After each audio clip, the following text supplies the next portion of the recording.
Vous écoutez RTL. Maison, jardin, cuisine, brocante. Avec Bernard Poirette sur RTL. 9h38. Maison, jardin, cuisine, brocante, Sébastien, Églantine, Thierry, Laetitia, bonjour. Eh bien, bonjour Bernard, bonjour à tous. tout le monde. Sébastien Demorand, les Oui. agrumes sont donc à l'honneur tout ce week-end Oui. par votre voix. Et après les clémentines d'hier, nous attaquons le pamplemousse. Oui. Vous cuisinez donc le pamplemousse. Mais c'est pas compliqué du tout, Bernard. Mais non. Moi, je le presse, moi. Bah, vous pourriez faire ça. Si, moi je fais des salades, je le mets dans On va les salades. commencer par confire des zestes, les enfants. Oula, Mais non, alors, non, quand non. je dis confire, attention, pas comme on le ferait, vous savez, avec des citrons ou des bergamotes confiés au sel. On va utiliser un sirop et puis on va utiliser, bien entendu, le jus, Bernard, pour faire une recette avec du canard, après le Oui. cochon d'hier. Et on va évidemment utiliser, mon cher Thierry, du magret. Hein. Ça, j'adore. Mais Ça faisait longtemps. Hein. encore faut-il trouver des pamplemousses qui ne soient pas traités. Je suis évidemment, d'accord, merci évidemment. Thierry. Alors voilà, alors si vous n'arrivez pas à trouver ça, bah effectivement, qu'est-ce qu'il faut faire, Thierry? Laver très très soigneusement l'écorce à l'eau tiède. Faut pas hésiter à sortir la brosse de façon Ah oui. à enlever le maximum de cochonneries qu'on utilise. Il est vrai pour les c'est agrumes. sûr, c'est Voilà. sûr. Bon, alors une fois que l'écorce est propre, là, ça se corse. Alors donc, en fonction de ce que vous avez trouvé au marché, vous allez délicatement lui enlever sa peau, son écorce, puis la tailler en lanière, en bâtonnet. L'idée c'est quoi? 5-6 mm de large, 5-6 cm de hauteur, à peu près. Puis vous les mettez dans une casserole d'eau froide, vous faites bouillir, vous égouttez et vous recommencez cette opération. Ok? ça y est. 3 fois au total. Et après, qu'est-ce qu'on fait? Alors après, le sirop, Thierry, tout simplement dans le fond de la gamelle, un fond de sirop de canne. D'accord. Vous plongez vos zestes, vous montez à ébullition, vous laissez cuire 10 minutes pour attendrir vos zestes, évidemment. Puis vous les laissez refroidir dans le sirop et vous gardez ça au frais. C'est mieux une journée à l'avance quand même pour vraiment bien les confire et vraiment bien les attendrir. Voilà. Et après, maintenant, qu'est-ce que je fais? Parce qu'il y a quand même des magrets. Les petits magrets, 2 pour 4. On retrouve le jus de pamplemousse, jus, Bernard, ouais. mélangé Du miel, du toujours. soja. Voilà, avec un tout petit peu de miel d'acacia, tout petit peu de sauce de soja, ça, un c'est joli bon. coup de poivre toujours, un tout petit peu de sel si vous le souhaitez. Et moi, ce que j'ajoute toujours, un peu de gingembre frais. Oh, ça j'adore, oui, ça, oui. j'adore. Ah, la bonne heure. Et alors combien de temps on laisse mariner comme ça 2 heures au frais, tranquillou. Puis vous savez qu'il faut cuire la viande toujours à température ambiante, hein, Églantine. Et ensuite, le magret, bah, il est cuit comme il faut, c'est-à-dire quoi, 8-10 côté peau, voilà. Puis 3-4-5 minutes côté chair. Vous les nourrissez bien, évidemment, avec leur gras. Ça avec fait le gras. beaucoup de gras, là. Mais moi, je l'enlève, Mais le Non, gras. non, vous allez nourrir votre magret avec. Et puis, à la fin, en effet, Thierry, le retirer de la poêle. d'accord. Et là, mettre votre marinade, vos zestes de pamplemousse confit. Faites un tout petit peu réduire. Vous taillez les magrets bien épais toujours.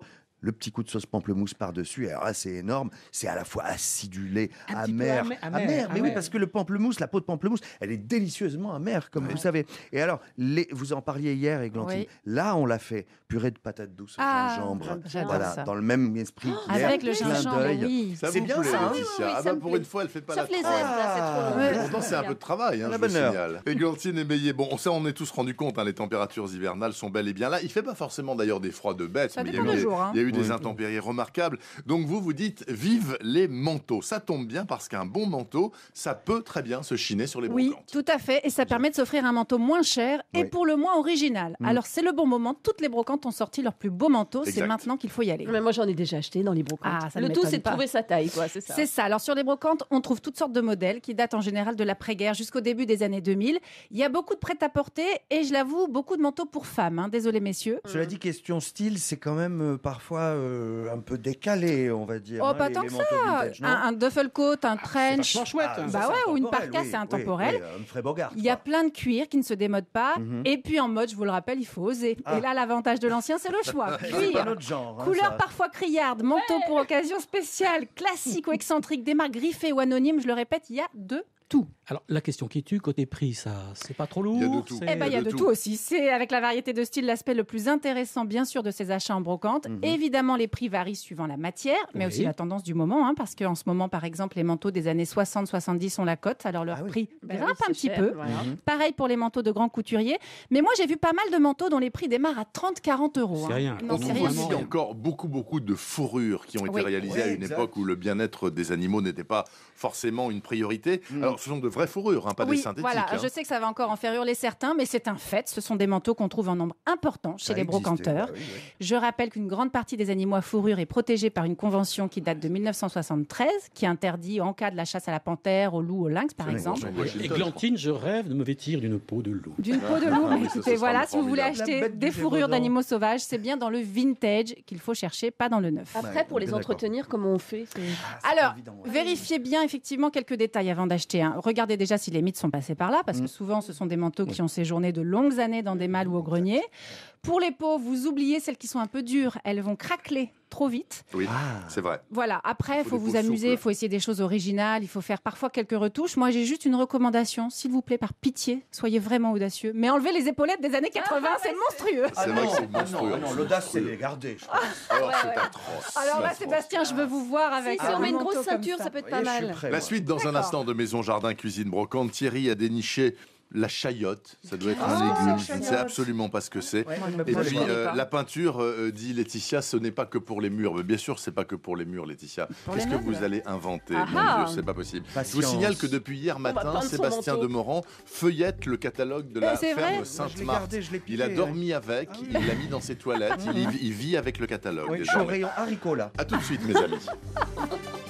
La suite de Maison Jardin Cuisine Brocante, Thierry Denis, janvier, donc c'est le mois de toutes les audaces pour vous les jardiniers, et vous vous lancez ce dimanche matin dans la culture de la chayotte. C'est tout Oui, Bernard, Qu'est-ce que Bernard, c'est que la audacieux. chayotte La chayotte, Non, c'est c'est un assez. légume-fruit des pays chauds. Ça a l'allure d'une grosse poire boursouflée, souvent Ah, verte, mais je vois. parfois crème, vous avez dû en voir sur le marché. La plante pousse en liane.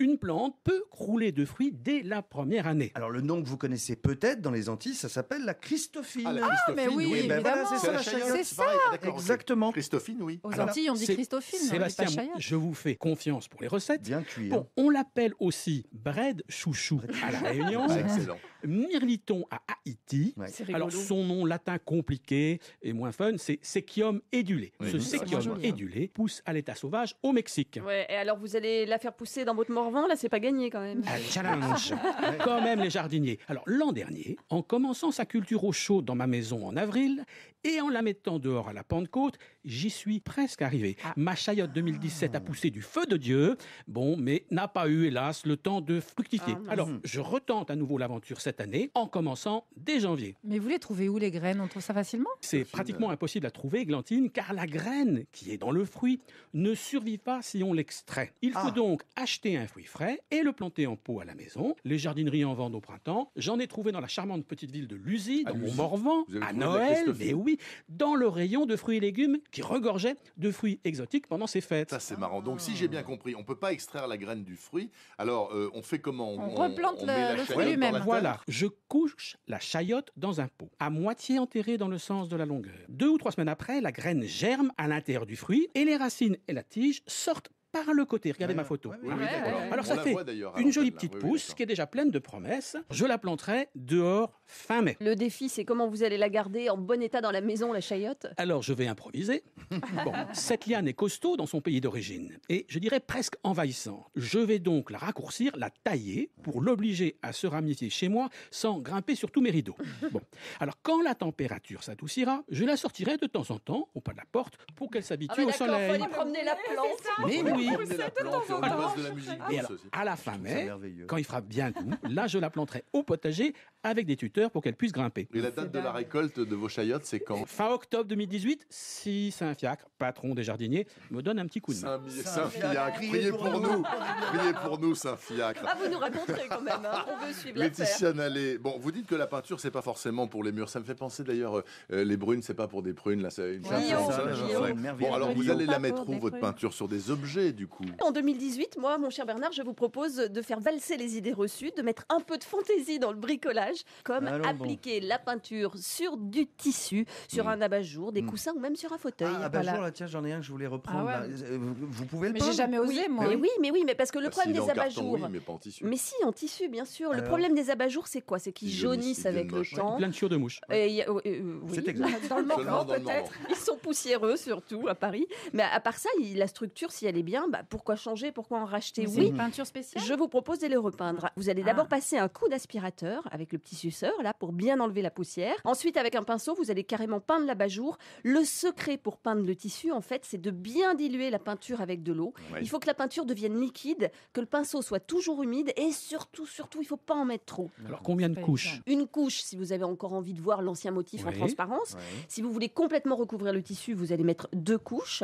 Et ça, c'est idéal pour 2 raisons. Vous allez allez pouvoir donner une deuxième vie à votre abat-jour, donc évitez d'en racheter un. Mhm. Et aussi, vous allez finir les vieux pots de peinture parce qu'il en faut très très peu. On La peut peinture vraiment noire. peindre des fauteuils, par exemple? Oui, bah moi j'ai une copine qui l'a carrément fait avec son canapé et ça fonctionne Ah très ouais, très moi, bien. ça doit être Ouais, rigolo, ça marche sur de la toile, sur du velours, même sur le cuir s'il est souple et sur les revêtements vinyles aussi. Attendez, en séchant, le tissu, il va durcir. Non, parce qu'il faut utiliser une peinture spéciale, Ah, la bonne d'accord. peinture. Et puis beaucoup Et dilué, puis, j'imagine. voilà, toujours D'accord. dilué. Il faut vraiment la mélanger avec de l'eau. Mais quand je dis ça, c'est moitié eau, moitié peinture, voire oui, même carrément. encore un peu plus d'eau, vous D'accord. voyez.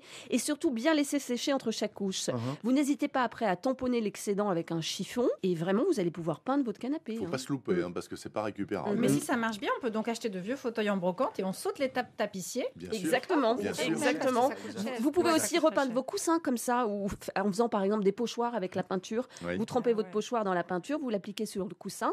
Ensuite, pour fixer la peinture, un petit coup de fer à repasser quand c'est ultra C'est sec. pas mal ça. Et voilà, un coussin comme neuf. Alors, vous avez dit tout à l'heure, pas n'importe quelle peinture. Donc, quelle peinture? Bah, c'est toujours une peinture à base de craie. Je peux vous donner un exemple, hein, la Chalk Paint d'Annie Sloan. C'est une peinture écolo avec un super pouvoir couvrant. Donc, ce qui est génial, c'est qu'il n'y a pas besoin de sous-couche. Oui. Si vous repeignez un meuble, par exemple, il n'y a évidemment pas de COV, composants organiques volatiles, pas d'odeur, pas de plomb, etc. Donc, c'est Annie bien. Sloan, je vous en ai déjà parlé, c'est une décoratrice Ouais. anglaise qui fourmille d'idées. Avec sa peinture, carrément, elle fait de la teinture. Elle teint ses rideaux, elle teint aussi ses parquets, elle repeint ses vases en verre. Donc, vous voyez, Ah c'est ouais. une peinture géniale qui accroche bien et on peut essayer sur plein de supports. J'imagine que si elle repeint un rideau, par exemple, on peut pas passer le rideau à la machine. Surtout Ah, pas. Si, on a Ouais, fixé c'est la ça. température, Si. si, mais après la machine, Ça c'est devient peut-être un peu casse-gueule, violent. Il hein. faut Ouais, peut-être ouais, y rideaux, aller. ouais. Le prix de à la ces main. peintures extraordinaires, là. Le pot de 1 litre, c'est 33 € environ. Il y a des petits pots de 120 millilitres à 8 €. Ça recouvre quand même 1 mètre carré. Alors, on ne les trouve pas en grande surface. Ne les cherchez pas dans les grands magasins. C'est seulement chez les revendeurs. Vous pouvez aller sur son site voir. C'est annisloan.com. Anis Sloan, tout collé, SLOAN.com. J'ai noté. Mes amis, je vous souhaite une très bonne semaine, Bah, merci. chacun Merci. dans À votre la semaine domaine. prochaine. Et ramenez-nous des tas d'infos originales pour la grand semaine plaisir. prochaine, sans faute. Salut